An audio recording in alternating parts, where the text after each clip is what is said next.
Good afternoon. I'm Thomas Hare, Chief Content Officer of the Performance Driven Marketing Institute, a not-for-profit trade association serving companies in the performance and direct consumer marketing world. Welcome to the latest episode of Take 20, created by the PDMI's Brand Response Council. These 20-minute live conversations featuring leaders in the performance marketing world, speaking about the hottest topics in the industry, are scheduled twice monthly. Before we get to today's conversation, a quick housekeeping note. The group will be addressing any questions from the audience at the end of today's session, but you don't have to wait to ask them. Utilize the questions tab on your attendee control panel to type and send your question in. We'll be collecting them, and we'll try to get to as many as possible in the final moments of the episode. So let's get to it. Today, we are kicking off a 3-episode series on the state of media with a show titled It's All TV to Me, a look at the generational differences in how consumers access content and therefore your marketing. I'd like to welcome our host, Chris Foster, Vice President of New Business at Modern Postcard, a national direct marketing company that services businesses of all sizes and in all markets. Chris is chair of the Brand Response Council. His guests today are longtime media expert Doug Bognar and Sean Robertson, Director of Partnerships at Dish Media. Thanks for joining us, everybody. Chris, take it away. Thanks so much, and welcome in, everybody. Hope everyone had a safe and happy Thanksgiving and are looking forward to the holidays that are coming up. This conversation was actually prompted by Thomas, who about 6 months ago had a wonderful throwaway line, which actually wasn't throwaway, but had a nice, good pearl of insight. He said, "Oh, it's all TV to me." And I was like, wow, that's all TV to me, because my daughters, who are 19 and 21, don't even remember what TV is. So it got us thinking about what is actually this thing called TV? How do we actually think about it? And how does this affect your marketing? And what kind of generational shifts are we seeing when it relates to this concept of TV? So interestingly enough, today on Wednesday, my beloved Pittsburgh Steelers are playing a football game at 12:40 Pacific time on a Wednesday. Now, it's got moved because it was going to be tonight, but because of the tree lighting thing on NBC, they said, well, we have to broadcast it live because the game is actually happening live.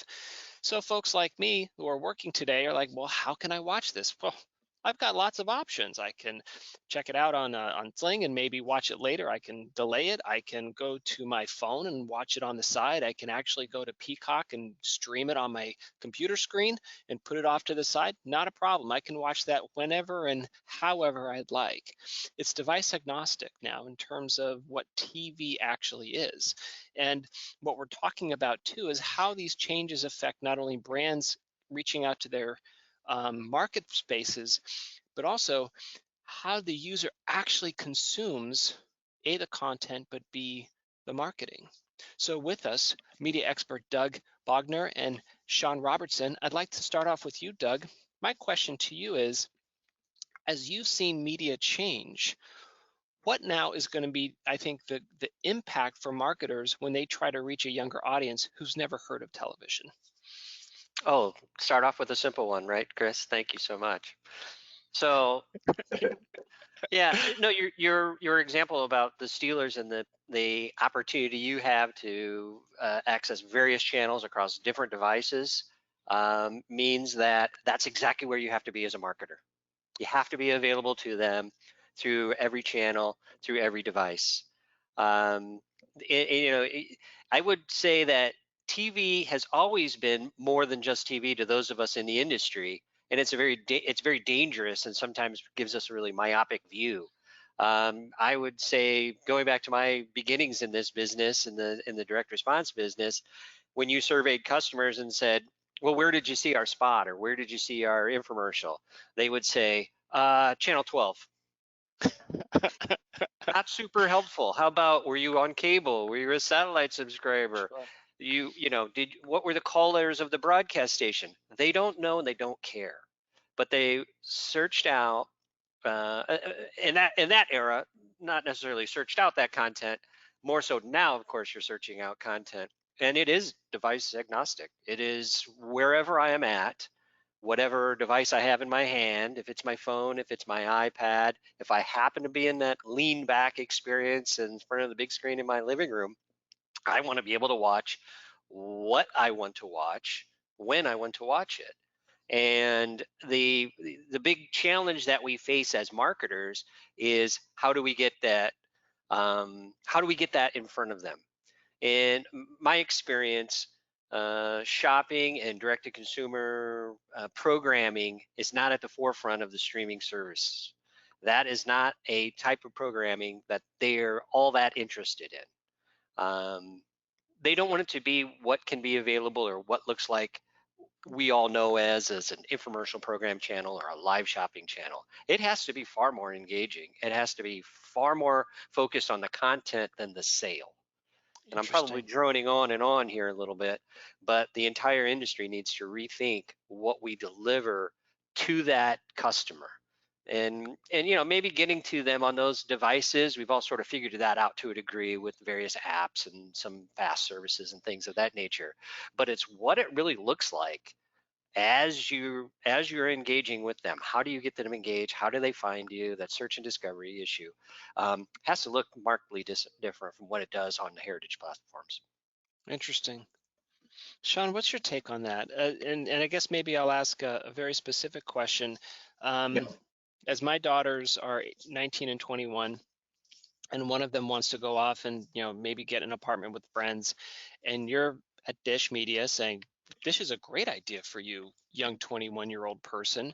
What argument do you make to them to say, yeah? And well, she says, well, I've got Netflix, I've got Hulu, I've got Disney Plus, I've got maybe CBS All Access with my free trial because I want to watch this thing, and then I'll switch it off and, you know, maybe come back again.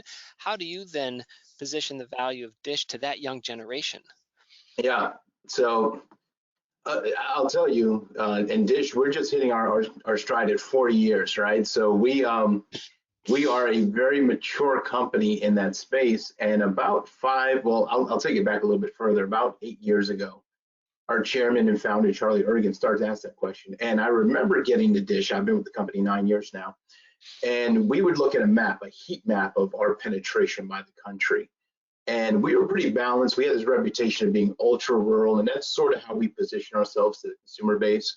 But we were pretty balanced, A and B county versus C and D county. But where we know we didn't have a deep penetration were major cities, right? If you as a subscriber individually had to go to your landlord, let's use an example of one of your daughters going off and getting an apartment, she would have to go to her landlord and they would say, well, listen, by law, we have to offer you at least one cable service as an alternative, and then maybe one satellite. And if we weren't that satellite option on the roof, getting that subscriber, any subscriber in that building would be super challenging, right? Almost impossible. Fast forward when the prominence of OTT services, non-live linear started to come into play, right? One of the things we had to consider as a company is how are people consuming content and where do we fit into that offering? So we were one of the first to say, you know what, maybe Netflix is not a competitor, maybe it's all part of the viewing experience. And we took Netflix and put it on the set-top box. So if you are a Dish subscriber, you go to channel 370, there you will launch the full Netflix experience with your login, your account, all your favorites. When we started to look at live linear content, and I remember first moving over to Sling as a salesperson in 2016, and we'd go to agencies and do the pitch, and we had this nice, new, fun product. And we'd go in and pitch this, and you see a lot of head nodding. And then again, you know, this is the audience, your daughter's contemporaries, that 21, 22 recent grad to 26-year-old who's controlling millions of dollars in ad budgets would look at us and say, yeah, my parents have a Sling box at home and I watch the content. And we're like, no. Same company, different service, right? And the aha moment was when we were at a large agency in Seattle. And one of our salespeople pulled out his cell phone and said, look, I'm going to download this app right now. I'm going to pull out my credit card, and this is the service we're offering. And he pulled up ESPN. And then he flipped over to Fox News, and flipped over to CNN. So when you talk about news, sports, entertainment, right, what Doug was getting at with the type of engaging content, what people knew and what they recognized in that meeting was that they now have an access point to the content they want to watch in a live fashion, right? You care about the Pittsburgh game because if the audience, if the national audience was accustomed to watching NFL games in a recorded fashion, let's say all games were played at noon, Monday through Friday, recorded and then rebroadcast in a prime time scenario, we'd have no problem with that. We would just be programmed to consume it that way. But we're accustomed, you know, kick off on Sunday, You watch your Thursday game, you watch your Sunday slate, and then you turn on, Monday, and that completes your week of football. We're accustomed to watching that live. So what consumers want is that access point to get that content. And there are a number of different services that are focused on getting that to you in news, in sports, entertainment, and the vMVPDs round that out by saying, look, if you're not bound to a permanent residence, how do we make this palatable and useful so that, much like Netflix and other MVPD services, your content is yours. Bring your own device. Do you have an iPhone? Do you have Apple TV? Do you have a Chromecast, Fire Stick? Whatever that access point or your chosen platform is, let's make sure that our content can be brought to you in that fashion, right?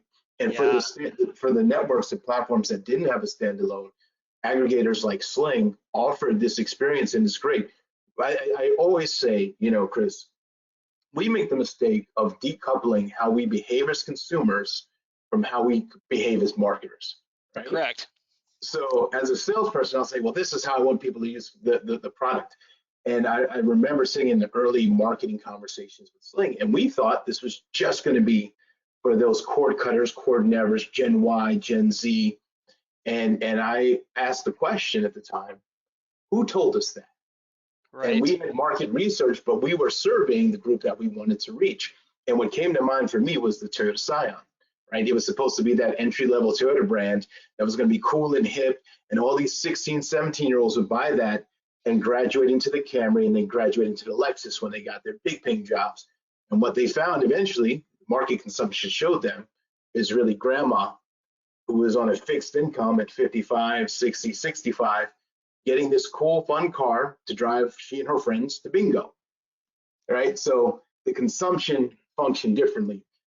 I live in a permanent residence, I'm a homeowner, but the idea of having Dish works for me because I have this residence and I want 2 terabytes of storage. I want to be able to flip between my channels and watch it on the go. But I have a 21-year-old son. When he leaves the nest full time, I fully expect that he's just going to be an OTT consumer for the first few years of his life because he will be a renter. And also, and if he's renting, he has a share.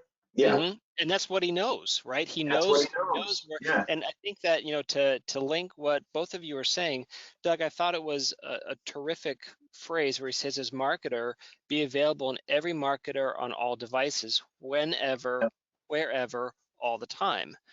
And then Sean, you had talked about kind of us being accustomed to a certain pattern and habit. Football's a great example, right? It's 1 o'clock, the game is on, right? Everyone huddle up around the TV to watch the game. Right. But what's interesting about those two things is that I would believe, I think the studies are indicating that the youngest generation that can watch whatever, whenever, right? I go to Netflix because I want to watch the Queen's Gambit, not because I'm just going to tool around Netflix and see what's on Netflix. No. I want to watch this, and I want to watch it when I'm eating my oatmeal at 8 a.m. And then I'm going to watch it again later, with a friend, and we're going to pull it up on Zoom tonight and watch that second episode, right? Whenever and wherever and however they want. So I think that patterns are going to change. I think that the live broadcast of a sports event is a fixed moment in time, and people want that live drama. But other patterns and other habits, I think, of consumption are going to be not fixable, right? We used to always watch Masterpiece Theater at 9 p.m. on Sunday. Now I can watch it whenever we want, right? That pattern and that habit is completely now up to me.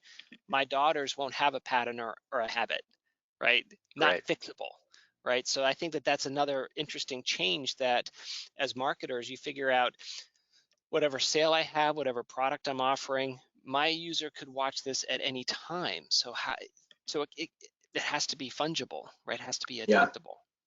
Yeah. But there's a benefit there too, right? It used to be that if you were a big box store or department store, you were running your special, your weekend special for Thanksgiving, you advertised and you bought the program that you wanted to be in. But if your consumer wasn't watching that show, or if they recorded it, right, the DVR, which was the live TV buster, they DVR'd the show and watched it a week later, they completely missed your sale. Right. What's the benefit of OTT and the new TV, as we call it, right, or I call it, is that you're going to reach that consumer, to Doug's point, whenever, wherever they're consuming, and your impressions aren't going to be served unless that consumer's dialed in. And if they are dialed in, it doesn't matter. As long as they're watching an ad-supported platform, you're going to reach them, right? Sure. And if you know you reach them on TV, you might be able to retarget them on mobile or desktop. So you have a completely different level of engagement and understanding of the consumer or the household because of how they're consuming that media today. And that's only going to, that understanding is only going to get better because the onset of next gen TV in the broadcast world, ATSC 3.0, in concert with 5G, is going to provide the real two-way communication between the viewer and the broadcaster. So that data even gets more refined. That targeting even gets more refined. You said something, Sean, I just wanted to kind of follow up on, and that was about aggregation. And aggregators win all the time, every time. Bet on them. So you're seeing now that even these subscription services, Sling included, has a free tier. Why? Yep. Because they need that entryway. Maybe you put behind the paywall the exclusive content, but you need an entry for that younger generation that provides agnostic device potential, as well as complete 100% portability. And a lot of the FASTs are doing the same thing, free ad-supported streaming television services, because they have to provide a free service in order to pull in to their space every possible consumer. You know, it's interesting. It's interesting you mentioned that, Doug, because the free trial is now table stakes. I think it's an anomaly if you don't get to try something for free before you actually want to buy it and engage it. Or if I'm going to have a subscription, I'm going to have a subscription, you know, for a handful of days. For a certain thing, and then I have the flexibility as consumer to turn on and off. You could actually get to the place where maybe there are daily passes to a platform, or maybe there's just a specific program that I can buy. There was I saw a program that we were looking to watch. It was the Metropolitan. It was the Met Opera. They have their operas that are there. I could just buy an episode of one of the operas for $5.99 and just watch that one opera. I'm like, wow, that's a lot less, $5.99. That's much less than an opera ticket. Actually see it live, right? And I don't even have to buy a subscription to the Met. I can buy that one opera if I wanted to. So it could be that as we look down the road, you know, Netflix has a variety of content, right? Great stuff. You could actually buy probably an episode instead of actually subscribing to Netflix for $1 per month. And that would also change for marketers too, because not only are they looking at platforms, but maybe there are certain programs that they want to market on top of based on the people and the audience and the demographics and all the data that you had talked about, Douglas, connected to a certain program. I would say though, right, it depends on the content, the nature of the content, and how that can be repurposed. Because we have to, as consumers, recognize we're in the golden age of TV and content. It's never been better than before, right? That's right. So if you're not an ad-supported platform, you're spending a lot of money on acquiring these assets. And the idea is that the consumer who's paying you, they're going to pay for at least 1 month of service. So you can cancel after that, but in 1 month, or at least in 1 day, you're not going to consume all the shows, right? Sure, you could binge the Queen's Gambit in 1 day. That's a lot of consumption, right? But the idea is, and when you look at platforms like Sling, there's such a cost for us as a company to acquire live linear content for your sports, for your news, for your entertainment. Sure. And that's why the 1 month comes into play. The freemium model makes so much sense because we do want to stay relevant for consumers who come to us for a season, and maybe you wanted us for baseball or for basketball or for March Madness. But then you discover, oh, I can get my news here as well. I can get my sports. So we got to stay relevant in between those seasons for our customers who would come and go, right?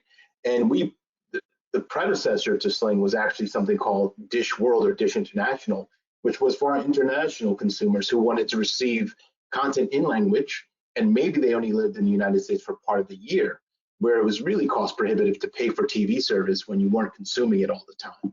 And that was a precursor to what we know as Sling in the live linear sense today. The problem, so if you're going back to your Met example, Chris, they're going to pay to put on that production anyway.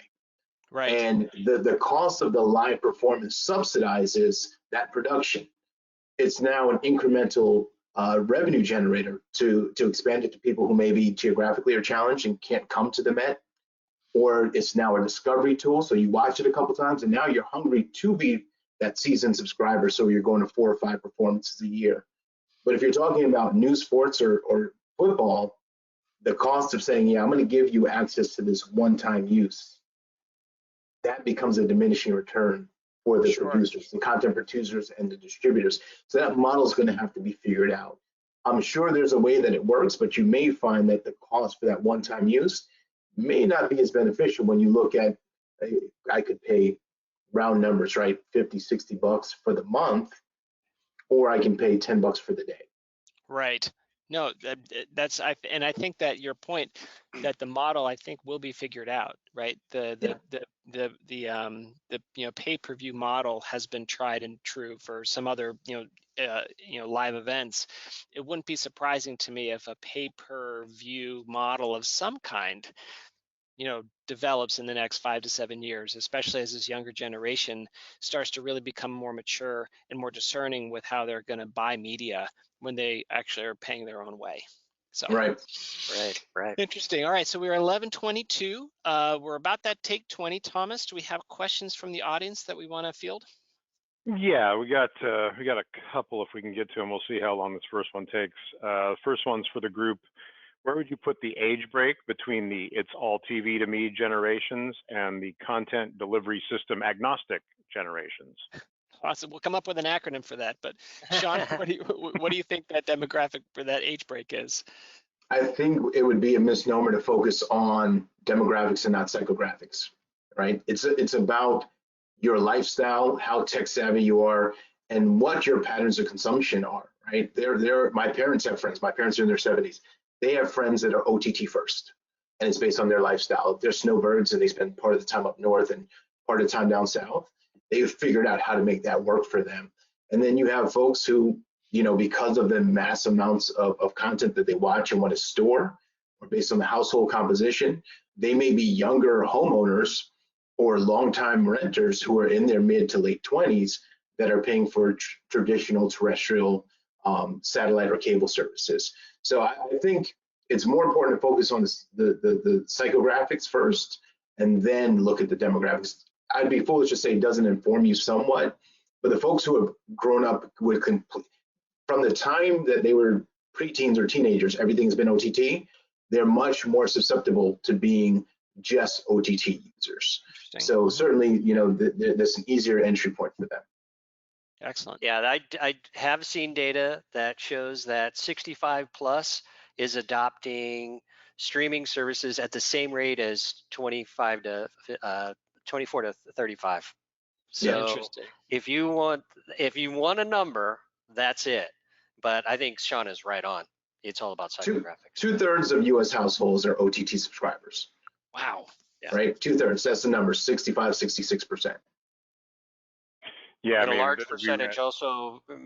I'm sorry, Tom, but a large percentage of the older part of those households still have a traditional pay TV service as well. Interesting. Right. We'll wedge this one out. I do want to say that we had in our newsletter, I picked up a story for our newsletter today showing that OTT subs are going to outpace pay TV subs in the U.S. by year's end. And you can't do that without that older age bracket at all. So last question, and this is kind of a visionary or a best guess question. Knowing that OTT and CTV have become mainstream, what's your prediction for the longevity of linear TV? I'll go first if you don't mind. Sure. Sean. So if we're talking about linear TV, I think Craig Moffett released some numbers relatively recently that by 2025, the floor for heritage, cable, satellite, telco, and inclusive VMVPDs is about 77 million homes. I mean, there is a baseline there, and it's something obviously at that scale that cannot be ignored by direct marketers, because for several reasons, chief amongst them, that's a target-rich environment, right? That is for many companies, many products. Those are that matches the demographic that you're trying to sell. But I think, you know, to take your eye off of where that's a race to the bottom, essentially.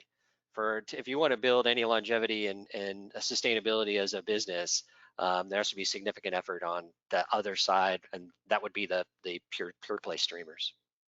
Interesting. Yeah, so I would say the technology is going to dictate that to us. So one is the capability and speed at which companies can launch 5G and which Dish is a participant in that.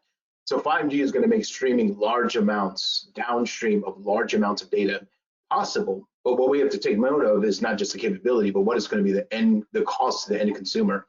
There are some providers now that are putting data caps, right? Because sending out that level of data and delivering that to a household is still very expensive to providers. And I'm not talking here about the content providers, but the connectivity points, right? The pipes. Yeah. So one is how quickly can our technology adapt and make it ubiquitous. But as I drive around the country, and COVID has been a big exposure of this, right? People have moved out of urban centers to suburban and rural areas. I lived in West Virginia for 4 years. I will tell you there are parts of Appalachia where satellite is still the solution, right? So we can't ignore those parts of the country. We're a Denver-based company here at Dish. So you drive through Colorado, Wisconsin, North and South Dakota, Utah, you will see that there's vast swaths of this country where 5G is going to reach them later. Fiber is not even an option. So if you still want to stream large amounts, use your example, you want to stream the whole season of Queen's Gambit, you're going to need lots of data to do that. And there are a couple of different ways that are solutions. So I agree, again, that there's a floor of US households that are going to be connected for a very long time. And once technology indicates that we have the bandwidth and capacity to deliver high quality content in that, crisp, super HD 4K, now TVs are 6 and 8K, technology will let us know when. Yeah, it's interesting about that. I can't help but connect it to an analogy of cars and automobiles, gasoline-powered automobiles versus electric automobiles. So I live in California where there's this big push on electric cars. I actually own an electric car. My daughter owns an electric car too. I got her a Nissan Leaf because she can't drive so far and she can't drive so fast. It was a perfect choice. But it was one of my best parental choices for her young adulthood. But they said, they want to have these carbon neutrals by 2025, 2030, whatever. But the pace of electric cars, we're not going to get there. Gas-powered cars are going to be around for the next 20 years. They just will, because the pace of change is not that dramatic enough to make gasoline-powered cars obsolete, right? So, I think that to both of your point, there's been, the 1950s, traditional television hardwired television started to be baked into the country, and over the next generations, it's been seeped into the foundation and the firmament of our culture, right? Very hard to uproot that in a handful of years, even with the best of technologies. Fully agree with that. Good call on the Leaf too. Right. Nice work, Chris. Well done. Hey, well, guys, thank you for your time. Another great session. Chris, Doug, Sean, well done. We really appreciate it. Your next opportunity to attend a live online Take 20 episode is Wednesday, December 16th, as we present the second in this three-part series focused on media outlets and options with an episode titled Content Drives Consumer Choice. So it'll be an extension of this conversation, except with folks from Red Door Interactive and the Habit Burger Grill taking part. Please visit the pdmi.com/take-20 to check out the upcoming schedule and register to attend today. Thanks again for checking out this episode of the PDMI's Take 20. Enjoy the rest of your day and the rest of your work week. Stay safe and stay well. Take care. Bye-bye. Thank you. Bye. Thank you. Bye-bye.